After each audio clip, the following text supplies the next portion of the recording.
All right. Good morning, good afternoon, good evening, good middle of the night, whenever you're watching, whatever it is for you when you're watching this video. We are going to be talking about, in chapter 6, we're going to be talking about um, uh,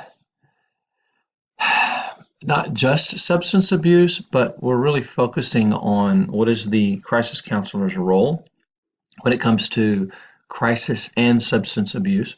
Oftentimes, there is a crisis uh, created because of the substance abuse.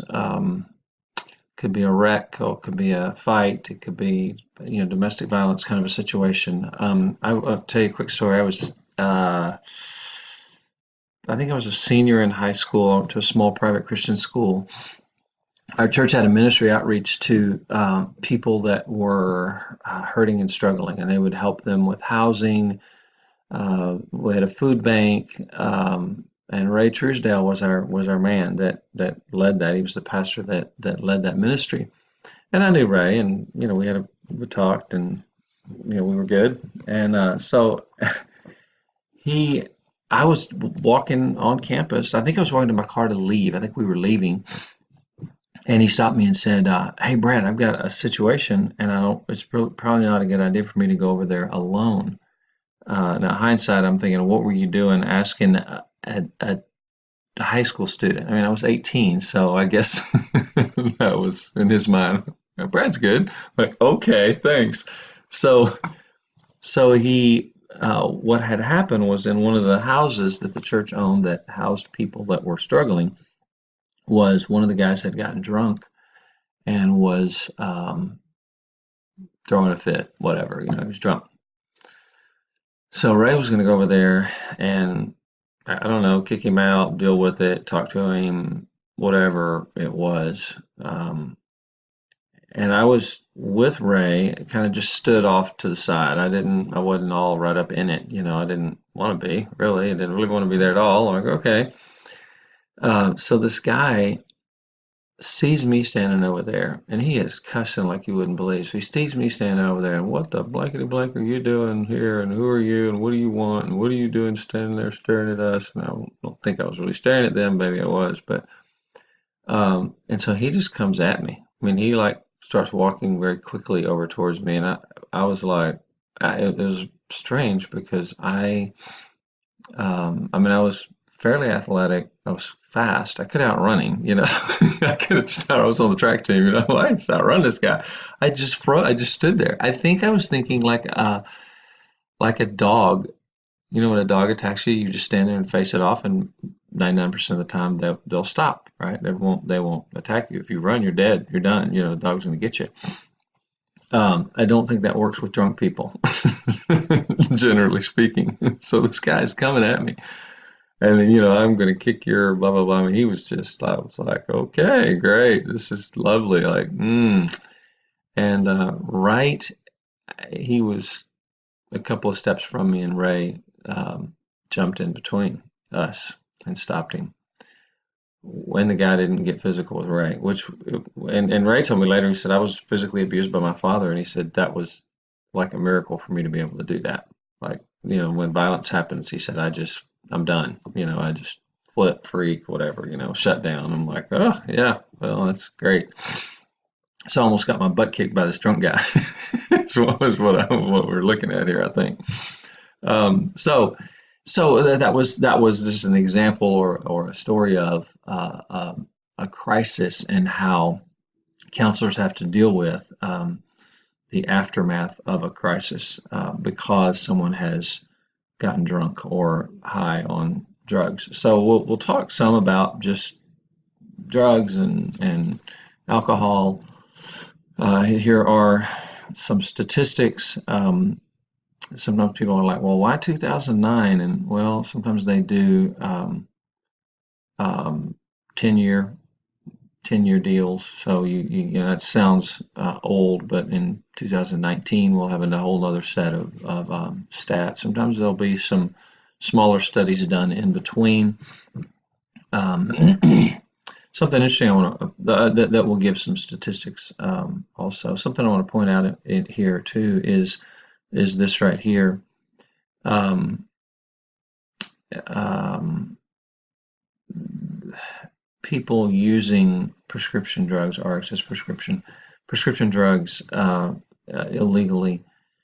Selling, kids are taking mom and dad's drugs from home, grandma and grandpa's drugs, sell them at school, using them as a street drug. And that's that is a growing problem, and that's a huge deal right now in high schools and colleges.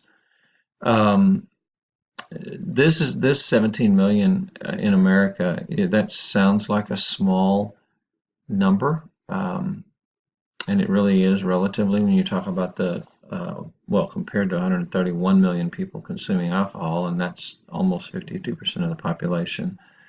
It's funny to me though, the all of the hullabaloo about, we have to make marijuana legal, rah rah rah, everybody needs to smoke marijuana, and it's like, really? There's only 17 million people in all of the 350 million or whatever it is in America that smoke marijuana. So it's kind of interesting.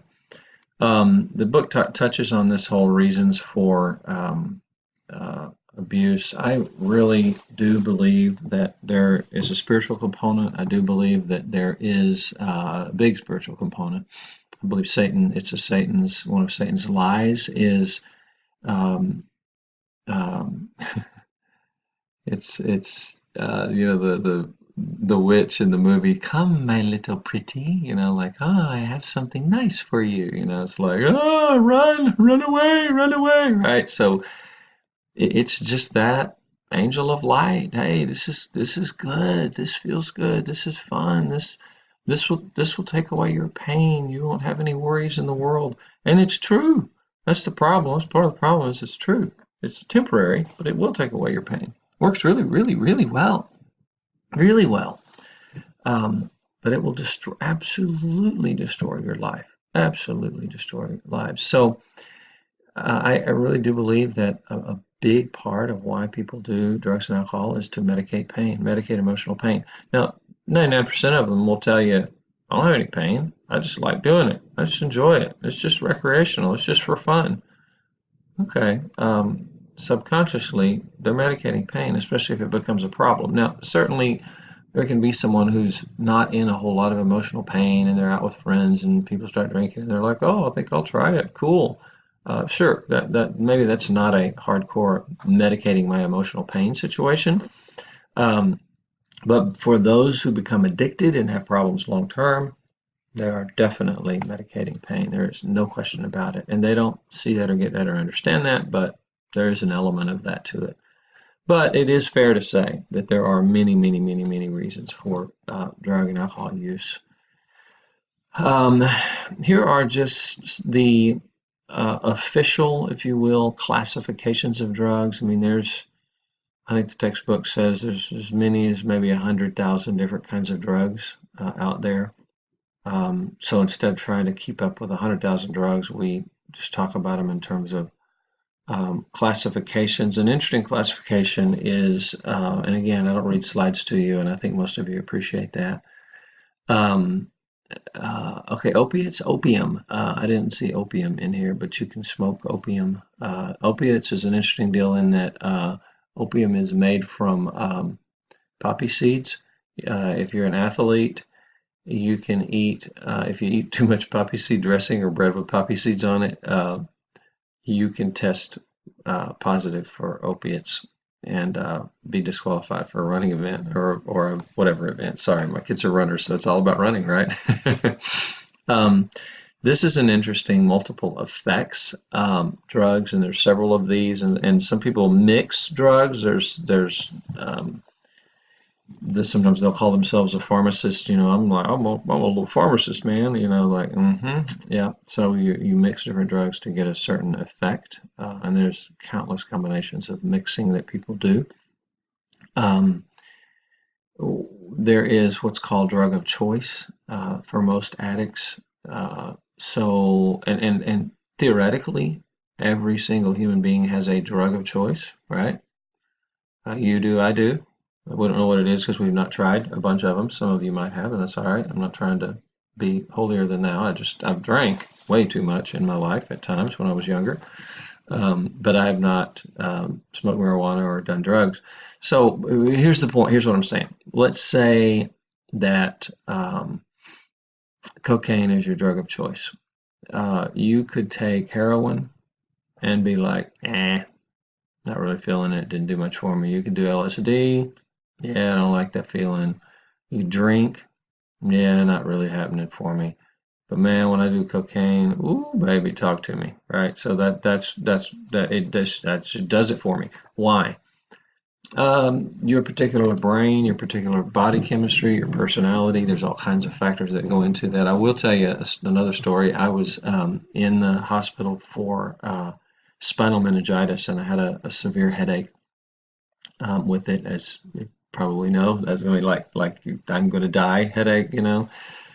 And they gave me a shot of Demerol, and I was like, "Ooh, drug of choice. Like, can I have some more of that?"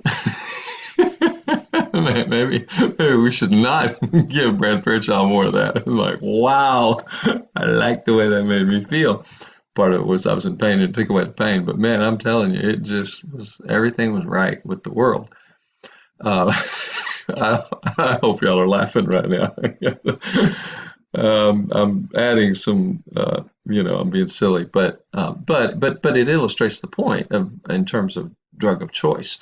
There are I have taken pain medications before or been under anesthesia, and it's just like, oh, dude, kind of headachy, weird feeling, gross feeling, sickish feeling. Like, no thanks. I did not do it for me. I mean, I did not feel good. I mean, I get it. It took care of the pain so you could pull my tooth or operate or do whatever you did, but ugh, it just didn't feel right for me.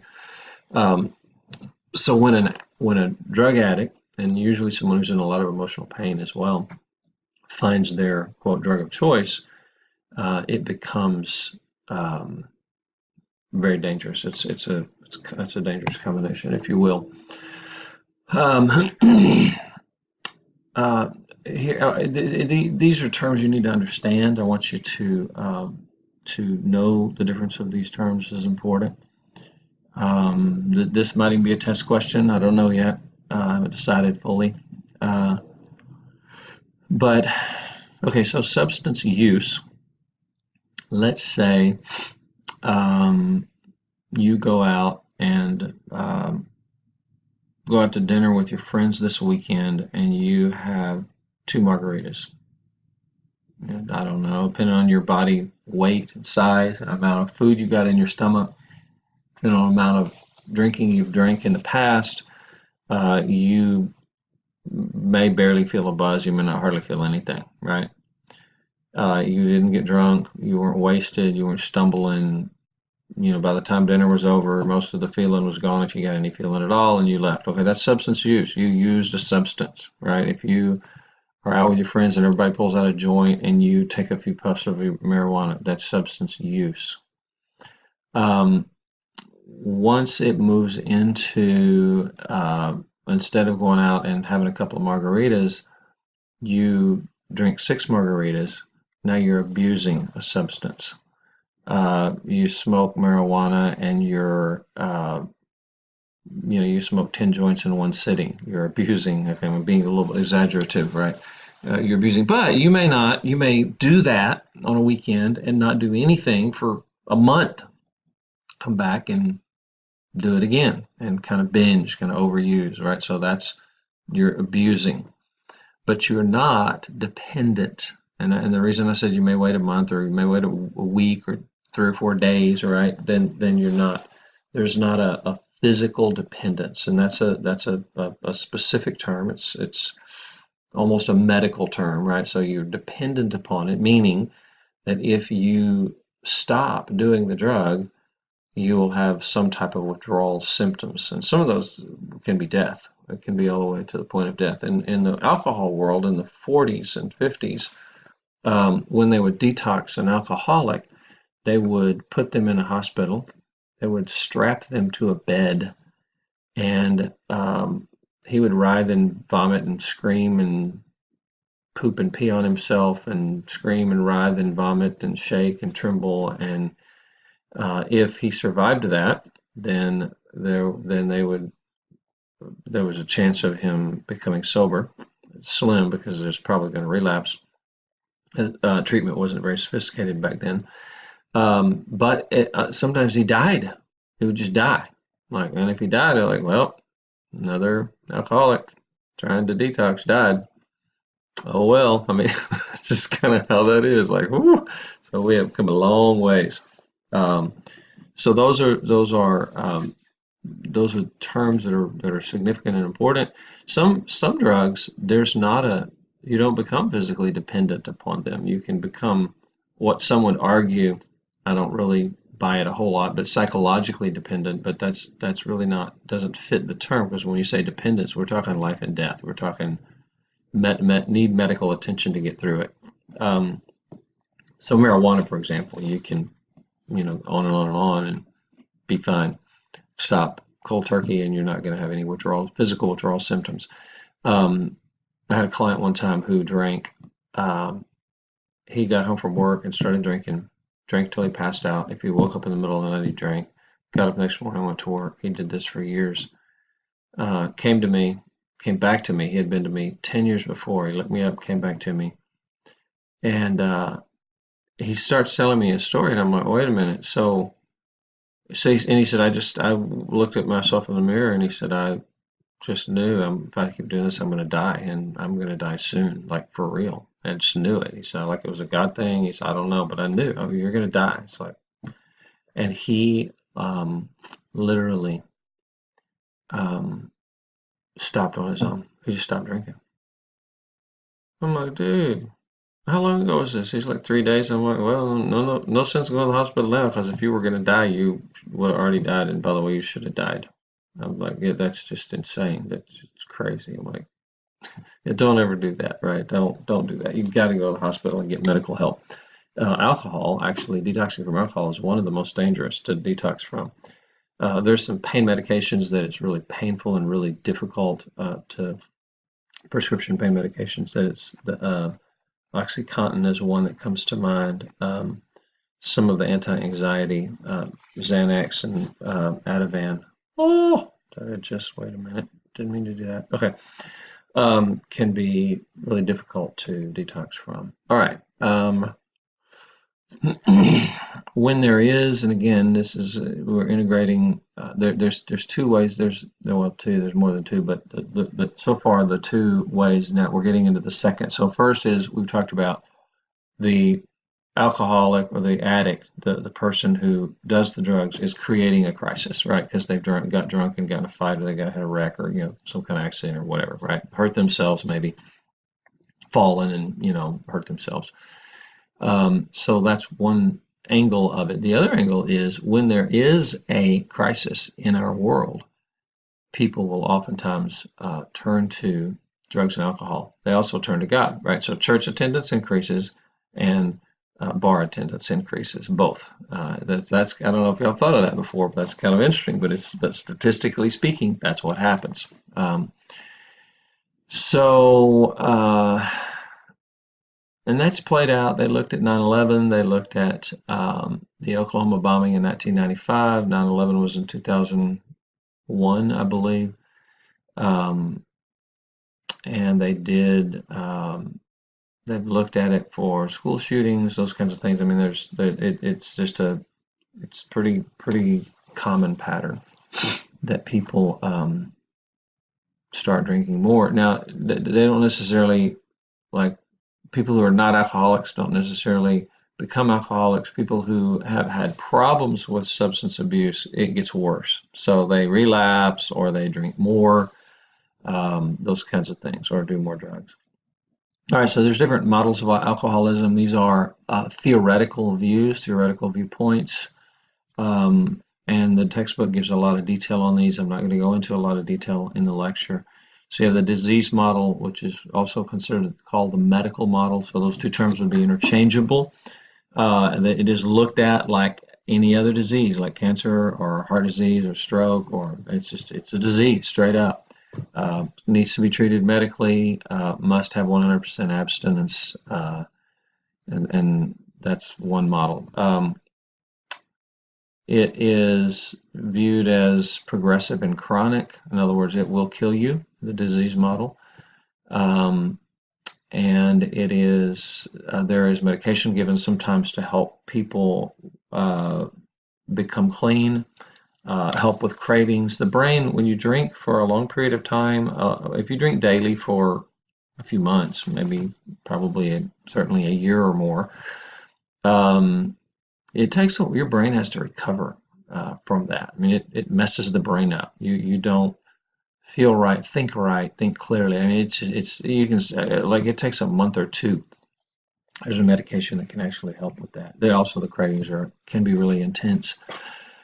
The moral model is probably the oldest model. It is um, the, comes from the Christian church primarily. It says here it has religious roots, which is true. Kind of a good and evil. That you're viewed as having a character flaw. Drinking is a sin, and you've sinned. It's a moral issue. It's personal choice, right? So disease model. These people can, and, you didn't choose to get cancer. You just have it. You just got the disease, right? So there's a little bit of one of my beefs with the disease model is a little bit of an absence of personal responsibility. And I'm big on personal responsibility. Hey, if I become an alcoholic, guess what? I have some responsibility in that. Whatever model you want to stick on it, I have some responsibility, right? So I made some choices. Maybe I was maybe there was a predisposition to it, but I made a choice. All right, so moral model. There's a moral weakness. It's like a character flaw in you. You already said that. Okay, so and they do not like the medical or the biological model. The genetic model would say that you inherited it biologically, that it is within your DNA, that there's something about your DNA. I've seen some studies where it appears that people react differently when they drink, and there's certain things chemically that happen to them. Okay, I mean, that's probably true, but they also will tell you that, excuse me, there's no concrete specific. I mean, this is not a wrapped up in the box, done deal. Yes, it's the biological model is right, or the medical model is right. I mean, these are theories. Um, Social learning theory looks at just the whole, we learn through observation, imitation, and modeling. You saw your parents drink, and so you drank, and then you became an alcoholic. Uh, Psychological model would have its roots really back into psychodynamics. Freud, you had problems in childhood development, maybe an attachment disorder, poor parenting, ego deficiencies, developmental adjustment issues. You messed up in the head, in other words, and that's why that's why you drink. Multi-causal model. Sometimes, well, the field doesn't like to use eclectic anymore because that's like haphazardly throwing things together. Like eclectic decoration. You got some modern stuff and some antique stuff and some early American stuff, and it's like eclectic, right? So I don't really have a problem with the term, but the field is like, yeah, we can't use the term anymore. Okay. So it is an integration of multiple models. So you're really picking the best of both worlds. And I actually like that because there is what we call an all or nothing thinking error. It is where we would say it is, oh, well, it's the psychological model, or it's the genetic biological model, or it's the social learning model, or it's the moral model, or it's the disease model. And the multi-causal model says, you're all wrong. You're all wrong, you're all right. You've all got some stuff in there that's good, and that partially explains it. You put it all together, and it's like, there you go. That makes sense. I like that a lot. And there's a lot of different scenarios we could be in, and I would be saying the same thing, right? We could be looking at other topics and we would talk about it from multiple different causes. Okay, risk factors. We talk about risk factors. The field of substance use talks about risk factors related to adolescence, because that's a very large percentage of time when it starts. People start drinking in their adolescence. And remember, adolescence is not just, they just didn't say teenagers, it said adolescence. So adolescence can bring you up to around 25 years old. Heck, nowadays you can be 35 years old and be an adolescent and sitting in your mom's basement playing video games and working at Pizza Hut. Um, there's a country song. Sorry, I diverge. Okay, so poor academic performance. AOD, I saw this term in the book AOD, and I'm like, oh, that's a new term. I've never seen that. Alcohol and other drugs. Okay, alcohol and other drugs, AOD. Availability. I was in middle school. We did not have alcohol in my home. I went to a friend's house, and they had alcohol, and we drank it. I was like, ooh, check it out. We were drinking straight, like vodka or something. I don't know, tequila, or it was white. That's all I remember, and it was strong. I was like, whoo. We didn't drink much, which is a good thing, because we would have got messed up real quick. But availability. I mean, it's there. It's just, that's just as simple as it's just there, right? It's available. You have access to it. How easy is it to get in school? Do you have money to buy it? Those kinds of things. Peer pressure, obviously. Good old-fashioned peer pressure, right? Like, yeah, that's still a biggie. Uh, Family environment, chaos at home, problems, fighting, screaming, yelling, divorce, those kinds of things add to it. Hope everyone understands what a risk factor is. These are factors that some things can be changed and some things can't be changed. It doesn't mean you are going to drink or do drugs because you have several of these risk factors going on in your life. But if you drink or do drugs, you probably have some of these risk factors going on in your life. So these are viewed as things that would contribute to a person drinking or drugging. Okay, undiagnosed pathology, mental illness, learning disabilities, trauma, disasters, and other emergencies. We already talked about that just a teeny bit. All right. Risk factors continued: self-esteem, self-worth issues, if kids are isolated, socially isolated, intimacy and fear of rejection issues, uh, poor coping skills. Remember, coping skills can be healthy or unhealthy, right? So drinking is a coping skill, but it's an unhealthy coping skill. Um, Fighting is a coping skill, but it's an unhealthy coping skill. So if someone has a bunch of poor coping skills, then they're going to have a tendency to drink. Impulsivity and compulsive patterns. And then co-occurrence is a fancy dancy term that means that a person has a mental illness of some sort and substance abuse at the same time. And this is significant because there are certain mental illnesses that particularly tend to go hand in hand with substance abuse. For example, people with bipolar disorder have a tendency to drink, and they believe that there is something about when it comes to the way it makes them feel, it's almost like it's medication for them. It almost helps them feel normal. Obviously, it's not really working. It's a false sense of normal. But there's a tendency, and again, it's a risk factor. It doesn't mean if you're bipolar, then you are going to become an alcoholic or use substances of some kind. No.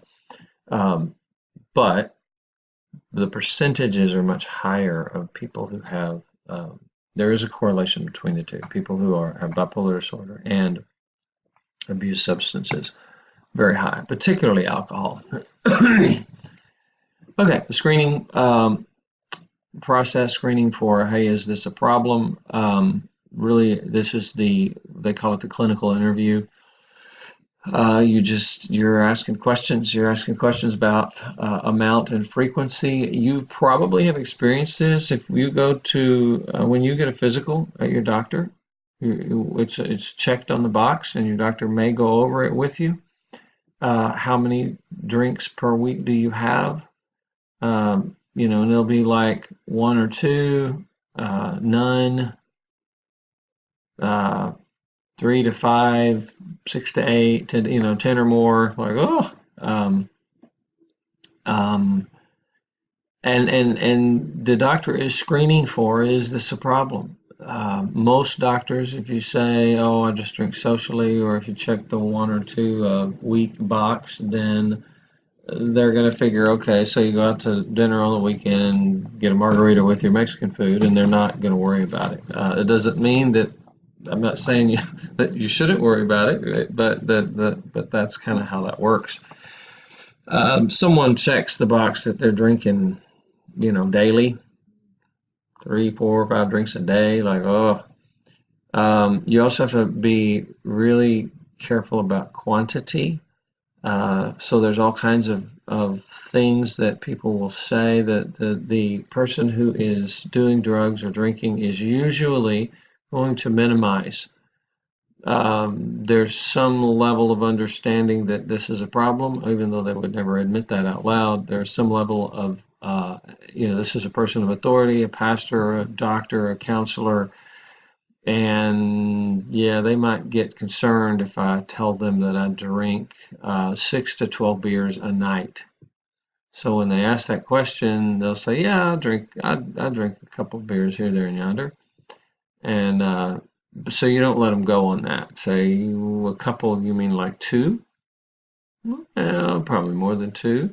Okay, we talking about every day? Are we talking about on the weekends only? What? The more squirrely they get, the more you know there's a problem. They will lie to protect their amount that they're drinking as well, to protect their drinking. The textbook said the term "to protect their drug of choice." I love it. It's like, yep, they get very protective.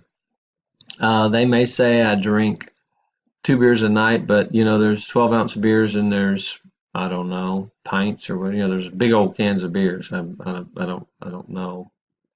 I don't buy them, so I don't know how many ounces they are, but you know what I'm saying. So it's like I don't know if you've ever seen the funny little thing that the girl's sitting there with the fish bowl that's like huge, right? Yeah, man, there we go. It's a huge like fish bowl thing, right, that looks kind of like a wine glass, and she's got it full of wine. It's probably like 2 or 3 bottles of wine, and she said, my doctor said I have to cut down to 1 glass of wine a day, so I am. So that's what we're talking about in terms of some of the tricks that they'll play on you. So you have to be careful with that. Let's see.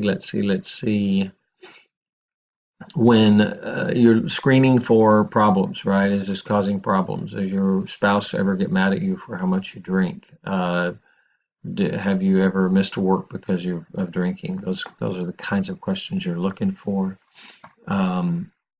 Hang on, I'm gonna move me. Oh, how about that? Um, so DUIs, driving under the influence, DWI, driving while intoxicated, different states call that different things. Um, if someone's gotten a DUI, there's probably a problem. That's not just a random, yeah, I drink like twice a year and I just went out to dinner and drank a little too much and got a DUI on the way home. I'm not saying that can't ever happen, but if someone gets a DUI, usually that's like, yeah, that's a problem. There is a problem. The DSM-5 gives you all the diagnostic criteria. I didn't write it down because it's very long, and you can read that. But please do. That's important. Um, let's see. Then there's the how ready are they to change? How resistant are they to change? And this is funny to me because the book's talking about all this detail of how to figure this out, and I'm like, it does not take a rocket scientist to figure out that when they are resistant. Um, Sometimes they're willing, sorta. It's never all or nothing, but hardly ever 100%. One way or the other. Um, they may be willing to go to treatment, but then not really be motivated for treatment.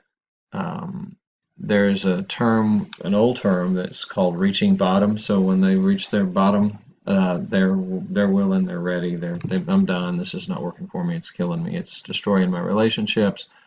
Now, oftentimes, some of the willingness with reluctance has to do with family members that are angry at them, parents or spouse, children, adult children, or children, teenage children sometimes. um, and then there's the admission to treatment and the placement process. There are, generally speaking, we're talking about putting someone in a residential treatment center. That is expensive. Insurance pays for some of it, part of it, sometimes. Some people don't have insurance. There are completely indigent programs for people who are indigent. The Salvation Army usually has programs like that, where you pay none or very little. Most of these programs are they vary in quality for sure. I have a friend who her name is Sylvia Hubbard, and she works at one of these facilities. I don't even know which one anymore, and it's almost irrelevant because to me, it's Sylvia is my person. Period. I don't call Sylvia real often. I had a friend who had a adult child go off the deep end, needed treatment. I called him. I called Sylvia. I got them together. Sylvia took care of him, got him a place. That I don't even think it was the place that she worked at, but got him a place to go. I had a cousin call me just the other day, female, and her husband is drinking himself to death. And I'm like, all right, Sylvia. Called Sylvia and got them together. So you want to find a person that that does that can help you. I have a personal relationship with this lady. I know her. I trust her. I consider her a friend, and in the field, and she will take care of me. I mean, it's just all there is to it. She's gonna help them work with the financial part, the insurance. She's gonna find them a place. All right. Let's see. Let's see. Substance use. Denial is huge, huge, huge. It is a defense mechanism. There are multiple defense mechanisms, but denial is one of them. Probably the most common one. I don't have a problem. I'm fine. I'll just drink a little bit. I can cut back. It'll be all right. No, you can't. Here we go. They protect their substance of choice, and sometimes at any cost. Um, you do need to meet them where they're at. You want to not be judgmental. Sometimes it's hard. You're like, dude, you're being such an idiot right now. Like, what the heck, right? So, but they're not. Remember, they're not thinking right either because they're jacked up. The drugs and alcohol have messed them up. Even if they're sober, they're still not thinking right. There is what's called an intervention, where you get a counselor and family members come together and sit them down, and the family members go around the room. The counselor rules it like a dictator and says, "You sit silent and don't say a word. Your family's got some things to say to you." And then you look at family members and say, "Go." And they rehearsed with the family members, and they're going to tell the addict how what they're doing hurts them, um, and how they're concerned for them, and we love you, and this is not working for us, and it's not working for you, and you need treatment. Next family member, this is how you've hurt me, and we love you, and you need treatment. And their choices are, uh, this is a very powerful, very high pressure. We have already packed your bags, and the car is waiting out front to take you. We've already picked out a place for you. You are going to treatment right now, or you're leaving. You're being dismissed from the family. You're done. Those are your choices. Like, whew, well, it's so harsh. Yeah, this person's going to die if they don't do something. Well, what if the person goes off and, well, then they do. They're adults and they have that choice and that power to choose. It's again, Jesus and the rich young ruler. You've heard me talk about that before, I think. Relapse happens somewhere between 50 and 90% of the time within 3 months after treatment. So it's like, oh, wow. Um, the answer to that is go back to treatment. I mean, at some point it'll stick. Oftentimes it does after several treatments. There is a difference between a relapse and a lapse. A lapse is the person drank and they are contrite and humble about it. They realize they messed up. They're come talk about it. They come clean. They're honest about it. Those kinds of things. And a relapse is they just felt done, man. They're just back in it. Just right, just gone. So there is a difference. Oh, that's it. We're done. Hallelujah. All right, guys. Thank you for watching my video, and I will see y'all in class. Have a good one.